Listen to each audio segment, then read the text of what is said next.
Selamat malam Pak, selamat malam teman-teman. Perkenalkan, nama lengkap saya Mariano Spari, NIM 1703030090,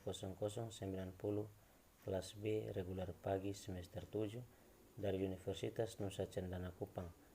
Baik, pada saat ini saya akan menjelaskan sedikit materi tugas sosiologi terapan. Baik, langsung saja. Pada bagian yang pertama, terdapat munculnya metafora jaringan. Dalam teks akademik, sastra populer, reportase media, dan fiksi representasi, internet muncul sebagai metafora untuk postmodernitas, spiritualitas, kohesivitas sosial, dunia politik internasional, diri, tubuh, dan bahkan jiwa. Dari ujung tubuh manusia hingga ujung kaki, dari yang paling banyak dekat dengan yang paling terpencil, internet telah digunakan sebagai cara menjelaskan dan mencontohkan pemahaman baru kita tentang diri kita sendiri dan dunia di sekitar kita, dan resonansi dari metafora itu di dalam banyak hal berakar profil publik yang berkembang dari ilmu jaringan yang baru. Jaringan metafora dalam ilmu sosial, biologi, politik, teknologi, dan ekonomi berkembang pesat sebagai cara baru untuk mengkonseptualisasikan cara kerja dunia material dan sosial. Gagasan tentang jaringan menurut Hart dan Negri menjadi isomorfisme kunci bentuk umum dengan konten yang berbeda dari waktu ke waktu. Seperti teori sosial Michael Foucault pada tahun 1977, isomorfisme dari abad ke-19 adalah lembaga penotopis penjara, sekolah, rumah sakit, dan tempat kerja. Jadi saat ini jaringan telah digunakan sebagai bentuk umum dari institusi dan imajinasi kita. Kita melihat jaringan dimanapun kita melihat organisasi militer, sosial, pergerakan formasi bisnis, pola migrasi, komunikasi sistem, struktur fisiologis, hubungan linguistik, pemancar saraf, dan bahkan hubungan pribadi. Bukan karena jaringan tidak ada sebelumnya atau bahwa struktur otak telah berubah. Itu adalah jaringan yang telah menjadi bentuk umum yang cenderung menentukan cara kita memahami dunia bertindak di dalamnya. Tentu saja, metafora yang kita gunakan sebagai ilmuwan tidak hanya mencerminkan kita pada pemahaman, mereka bertindak untuk membentuk mereka. Dalam beberapa tahun terakhir, ini menjadi hal yang bisa untuk menyebut tubuh sebagai jaringan, sebagai bagian dari jaringan, dan banyak lagi penelitian medis dibingkai oleh upaya untuk memahami bagaimana tubuh berkomunikasi dengan bagian-bagiannya. Seperti yang dicatat oleh Gerard Morgan pada tahun 1997, ada sejumlah cara di mana kita dapat memahami sebagai kompleks sosial, fisik, dan entitas informasional, sebagai suatu perusahaan, sebagai ekologi mungkin, untuk sebagai organisme, otak, mesin, atau penjara. Tetapi metafora awal yang digunakan menarik. Kita memperoleh beberapa aspek dari entitas sambil menyamar atau menutupi orang lain. Metafora ilmiah bukan hanya sekedar ornamen linguistik yang bisa menjadi dibuang demi deskripsi literal. Metafora sangat penting untuk konsepsi, pengembangan, dan pemeliharaan teori-teori ilmiah dalam berbagai cara. Mereka memberikan konteks linguistik di mana model-model itu yang menjadi dasar penjelasan ilmiah yang disarankan dan dijelaskan. Mereka menyediakan istilah baru untuk kosakata teoritis, khususnya di mana ada celah dalam leksikon dan mereka mengarahkan ilmuwan menuju yang baru jalan penyelidikan. Lewis di tahun 1996 dikutip dalam Lopez pada tahun 2003, metafora bertindak sebagai seperangkat sumber daya yang ilmuwan dan tentu saja non-ilmuwan digunakan untuk mengembangkan strategi penyelidikan dan cara berpikir. Mereka adalah akar dari strategi epistemologis dalam kehidupan nyata dan dalam sains. Saat kita menggunakan metafora, misalnya hidup adalah perjalanan, maka ada persyaratan logis tertentu untuk misalnya seseorang memiliki tujuan, dapat membuat kemajuan, itulah perjalanan individu. Bahkan kita mengikuti jalan kita sendiri, dan seterusnya.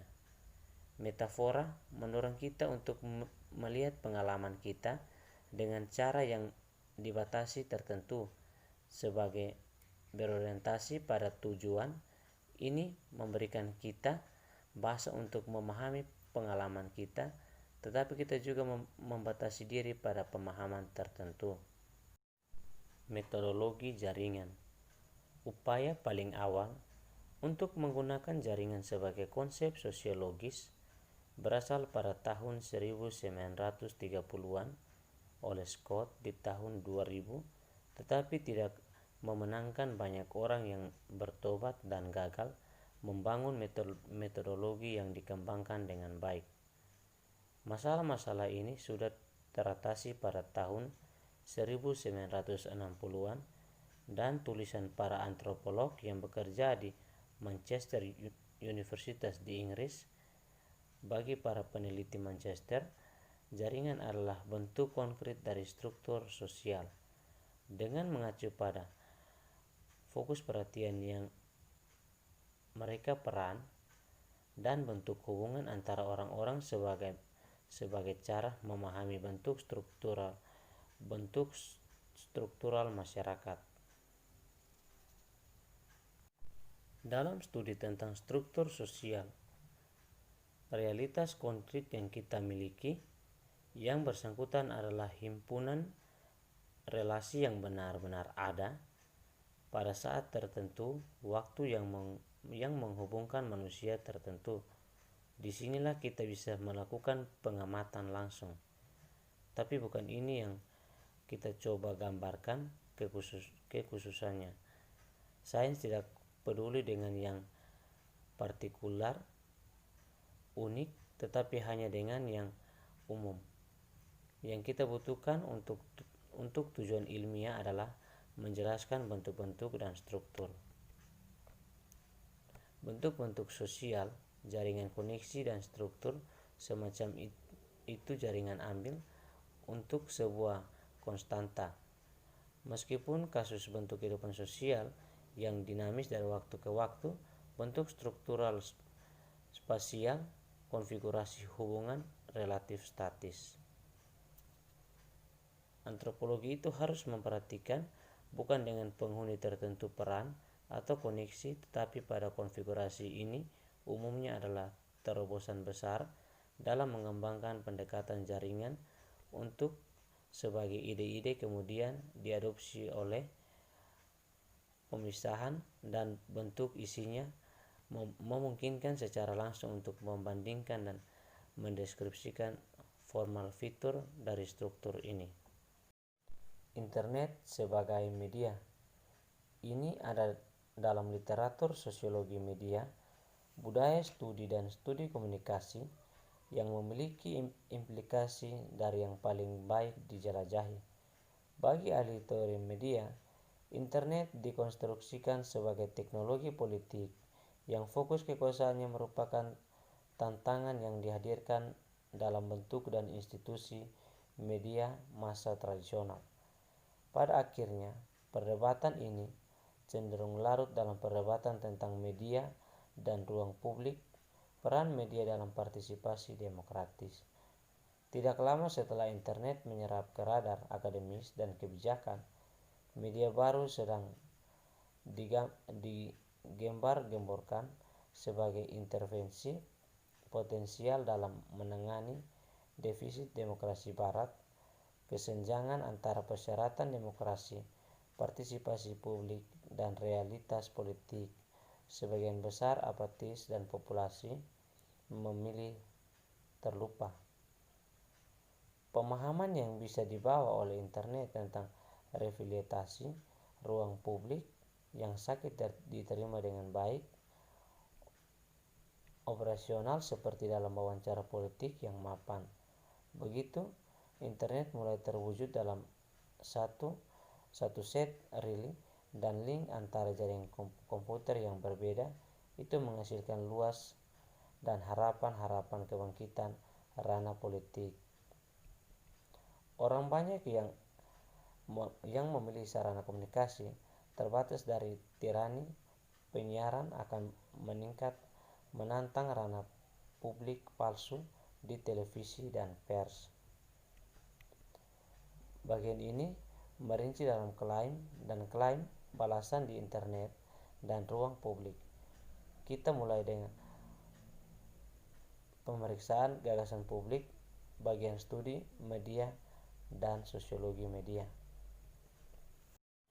Di sini saya sedikit memperjelas tentang beberapa istilah untuk gagasan publik bola jauh dari transparan.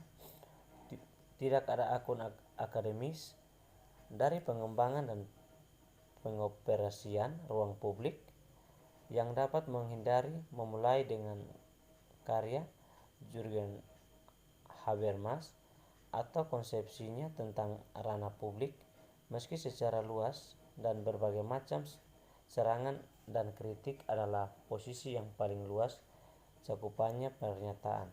Pada tahun 1974, Habermas menguraikan konsep tersebut sebagai berikut. Yang dimaksud dengan ranah publik yang pertama-tama adalah ranah kehidupan sosial kita, sesuatu yang mendekati opini publik bisa dibentuk. Akses dijamin untuk semua warga negara. Sebagian dari ranah publik muncul setiap percakapan di mana individu pribadi berkumpul untuk membentuk publik tubuh. Mereka kemudian berperilaku tidak seperti orang bisnis atau profesional yang bertransaksi urusan pribadi, atau seperti anggota tatanan konstitusional tunduk pada kendala hukum birokrasi warga. Warga negara berperilaku sebagai tubuh publik ketika mereka berunding dengan cara yang tidak terbatas, yaitu dengan jaminan kebebasan berkumpul dan beristirahat, dan kebebasan untuk mengungkapkan dan mempublikasikan pendapat mereka tentang hal-hal yang menjadi kepentingan umum. Sekian penjelasan dari saya, semoga bermanfaat.